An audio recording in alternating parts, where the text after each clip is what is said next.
Welcome back here. Morning kick around the big questions. We, in fact, have three big questions ahead of the men's national team. The final friendlies before it gets real in June. What do we think? Should we get right into our big question? We'll lead the way. The question that you said you resisted putting into your newsletter, but will Gio Reyna play, and will he get over or under 45 minutes in this weekend's game? 45 minutes across two matches, two friendlies against top-level European competition. Both of these are top 10 teams in the world, Belgium and Portugal. Now, we'll have a chance to know on Monday when we reconvene whether Gio's gotten any time at all and what the balance is left on this potential 45 minutes. I think it's a reasonable number. Like at first I was like, oh, Rob, are we talking about a number? Why don't we just talk about whether he plays at all? But you're right in the sense that Gio's position in this team is so unique. He is obviously very talented, but since he doesn't show that enough in meaningful matches at the club level, everybody has significant doubts as to whether he should be in this team. And I think there are two different ways people are thinking about Gio and his position in this team in terms of like, oh, maybe he shouldn't be here. One viewpoint is he doesn't deserve it. Right? Like this is some sort of like a fairness thing. Like, oh, he doesn't deserve it. Like, oh, you got two kids. One cleans the room all the time and does whatever they're asked. The other one messes, has a massive mess in the room, doesn't clean up, whatever. And then it's like, well, when we go to Disneyland, does everybody get to do the same stuff? Even though even the kids are different levels of contributing to the household? Well, yeah, you don't decide like, oh, well, Billy can't go to Disneyland because his room is messy, but Timmy can because he cleans up. And so it seems as like that's a thing, right? There's this fairness element to it. My analogy fell apart there, but there's a fairness element to it. He doesn't deserve it. But that's never been the right way to think about the national team, Rob. Like it's never been right to be like, well, this guy, he plays so hard, or he gets more time, or even if he is doing notable things with his club team, that somehow guarantees you a place. If you have a position on your team, your national team, and you've got, oh, well, we don't know about this guy, and he doesn't show up when he plays for the national team, and we have a hole in our lineup, you're going to be willing to give anybody a chance. Doesn't matter. And if somebody is performing well at their club, sure, that's an easy reason to pick them. But if you're talking about what you know about talent, right? Maybe not what you see week to week, but what you know about talent, and you have a player that is at a different level than everybody else, which is for me who Gio Reyna is in this group, I understand why he's here. Like, and I tamp down that issue of, oh, it's not fair that he's here. He didn't earn it the same way other guys did, because that's not what the national team is about. It is a weird situation. He might be getting pushed into or squared away into that James Rodriguez, where his best moments all come for the national team, but he doesn't have that building block of that amazing performance, 12 years ago in a World Cup to lean on. So kind of what are we leaning this on? A couple standout performances, his youth potential, and all those various things. It's been talked to death of like potential, endless potential, and this and that. But then when he did pop in for Pochettino, kind of, fortuitously with various people injured and unavailable, and that might be the case why he got into this squad this time, is just luck of the draw with other players not being available. But I think we'll see with that 45-minute mark, that means, is he going to be a actual contributor, or is he just filling up the numbers? The only people who know anything about how Gio's role might develop for the World Cup are Mauricio Pochettino and his staff. And they only give us so much information. They're not going to outline everything, partly because I don't think they want to be held down if something changes. Now, you're saying that maybe Gio benefits from Diego Luna not being 100% healthy, or for whatever reason, Alejandro Zendejas, who had an injury, not being picked. And yet I don't know. Like, again, this is just my analysis from afar, from being outside of the inner circle, but I get the sense that Gio would have a spot regardless in this team. Like, I think Pochettino sees Gio as a potential game changer. Now, will he start? I don't think so. I don't think you can trust him to start because of his lack of club minutes. But I do think that there's this idea that we need somebody who can truly do things nobody else in the field can do. And maybe that's Gio Reyna. And he's getting a little bit of that James Rodriguez. I think I've mentioned Ricardo Quaresma a couple times. He's got that kind of vibe where it's like, man, his club career is a mess. He can't seem to stick anywhere. He can't seem to get minutes. It seems like no club manager trusts him. But if you bring him into a camp and has to play 1 or 2 games, or you're in a situation where you need a goal, or you just need a difference maker, Gio Reyna's capable of that. And players like him, mercurial players who are on a different level talent-wise, always get the benefit of the doubt, Rob. They always do, because coaches cannot help themselves, nor should they in this case. And again, there are people out there who will tell you Gio Reyna is the most talented player the United States has ever produced. Now, that's tough for me to get to because, again, he doesn't have the resume to back it up in terms of what he's done for a club. And obviously the country part didn't go well in 2022. So let's see. But if you really believe that, he has to be in this team. I think the over-under of 45 minutes is well stated because I don't know. I'm picking the under because I'm thinking maybe 15 and 15. But could it be more? Maybe. 15 and 15. Good guess there. I'm going to go under as well. I just don't think that I would be pleasantly surprised if he did and showed out. I mean, I think everybody wants him to play to his potential, but I think he'll go under that 45 minutes as well. And it's interesting that he does seem to be liked, even though a large part of the reason why 22 went so bad was because he didn't seem to be being a good team role player. So it's interesting that despite that conflict, maybe that was just a him and Berhalter thing, but like how he remains in good stead seemingly with the group, even though things went wrong because of his attitude 4 years ago. But big question number. Hold on, before you move on, I watched his media availability that he did with Joe Scally yesterday, and it's absolutely 100% a lock that they put Gio and Joe together because they are very good friends and they play together at Gladbach and they've been in Germany and all that. They came through the New York system and all this stuff. You can tell like they don't love talking to the media about this. There were a couple of moments when their personalities came out a little bit. Gio was asked about the lack of club minutes, and to his credit, like it's a low bar, but to his credit, he kind of recognized. He said, "I know that it was controversial that I'm in this team, that Mauricio Pochettino picked me, but I love being in this team. I love this group. I love playing for my country, and I want to help the team win." So let's see. To the comments, PSU to DCU, Gio's in danger of going the Musa trajectory. I actually think he's been there and back again, almost to a degree. Maybe, but the thing about Yunus Musa is not nearly the player that Gio Reyna is on the ball, right? Musa doesn't have difference-making capabilities.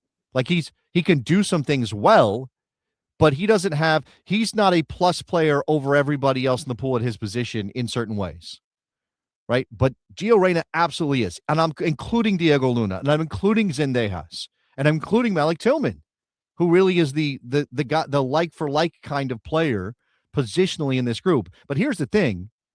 Actually, you know what's question 2, Rob? Let's get to question 2.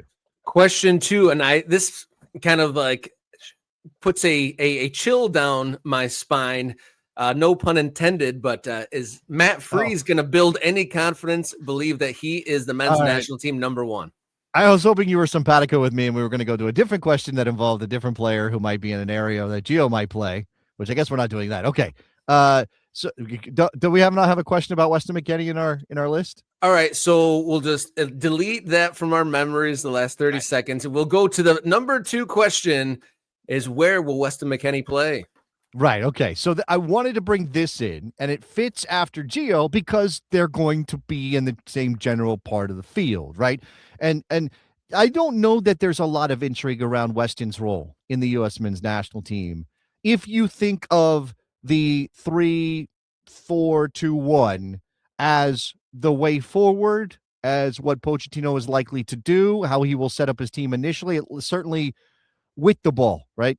In attack, going forward. Well, how do they look? Now, The only reason I think there's intrigue is because Weston McKennie, when he's at Juve, has popped up all over the field.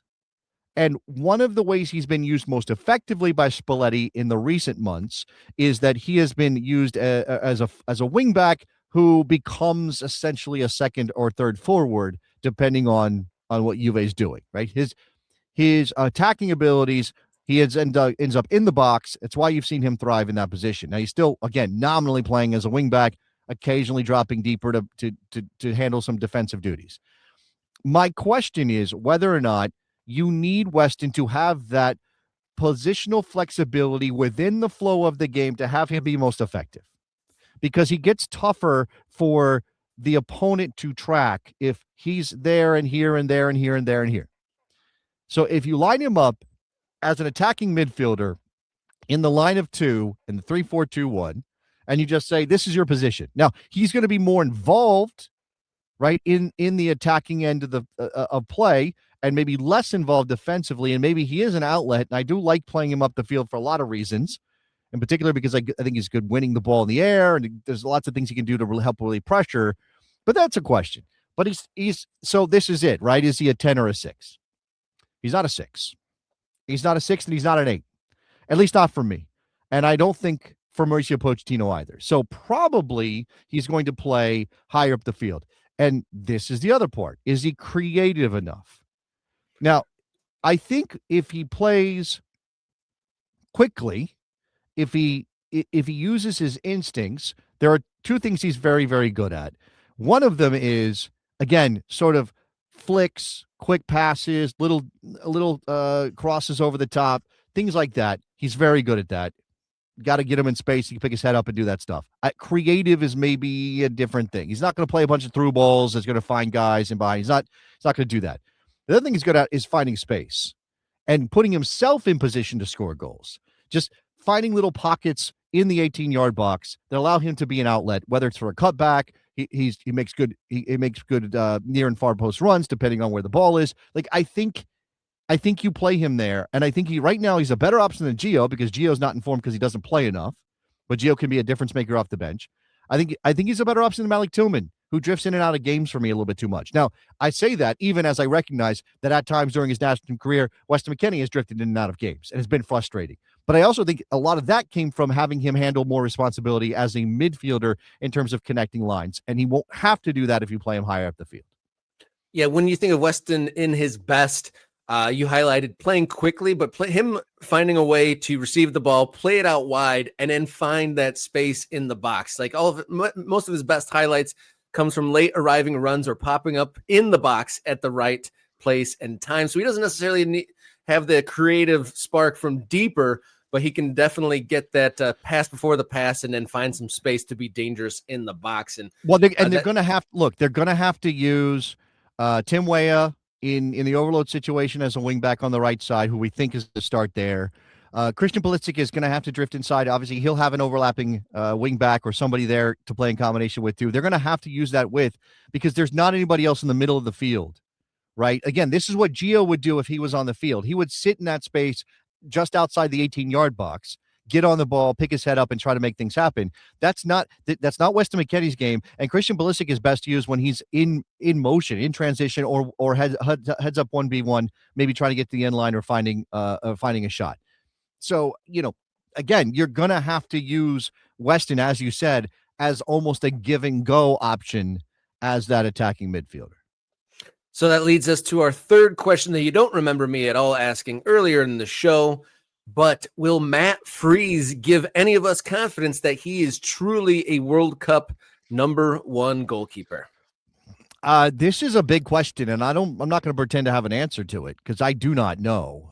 If you think about 2022, there was a big come down for American soccer fans when it came to our goalkeeper situation. Now, obviously, missing 2018 mean we didn't have to reckon with it at the World Cup in Russia. But you go back, Tim Howard stood on his head against Belgium in the World Cup in Brazil. He obviously, we knew he was a very, very good player, a consistent presence for a Premier League team year in and year out. You go back another generation, and it's Keller and Friedel battling for the number one spot. Two guys who had long and storied careers in Europe. You go back to Tony Meola, and if it was a different era, Tony Meola would have been playing in Europe too. He was that good.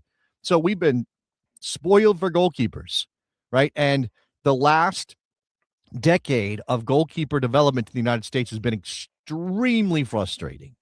Zach Steffen turned out not to be the guy. Matt Turner, a very good shot stopper, he came to the game too late to be comfortable on the ball. And in the modern game, you need a goalkeeper who's comfortable on the ball, Rob. It's just it's a necessity. Matt, do you think that's where his mistakes all came from, was with his feet? Because, I mean, there's like some amazing games he's had, but not all the mistakes that Turner made were all necessarily feet related. No, and again, his athleticism, I think, is undeniable. But does he read the game as a goalkeeper? Does he make the saves he needs to because he understands technique in a way that sort of is innate for a player who maybe started at a younger age or just whatever is a better player? I think Matt Freese is more of that kind of goalkeeper. He may not be the freak shot stopper that Matt Turner can be when he's at his best. And I think Matt Freese is better with the ball and less panicky back there, but he's also prone to mistakes. Like, we just do not have a guy who's a plus distributor of the ball as a goalkeeper and also brings enough shot stopping ability that you feel 100% confident. So it seems as though, and the reason I think this question is on our board is that Matt Freese is identified as the number one. And I do not expect a change in hierarchy between now and the World Cup in 2.5 months or whatever it is, Rob. It's just not going to happen. Now, Matt Turner's in the team. Matt Turner's a guy, though, who seems comfortable. As much as he might want to be the number one, he's not going to cause problems, right? He's not going to rock the boat. I think the reason that Zach Steffen didn't go to the World Cup in 2022 is because Greg Berhalter didn't want questions every single match over who his number one was, because Zach Steffen could make an argument for being a number one. So he picked his guy, he rode with him, and he brought in some guys who were clearly backups. Does it look like that right now? Matt Freese, Matt Turner, you've got Roman Celentano, Patrick Schulte. Like, none of these guys is at that level yet that you feel they meet the standard of previous U.S. men's national team generation goalkeepers.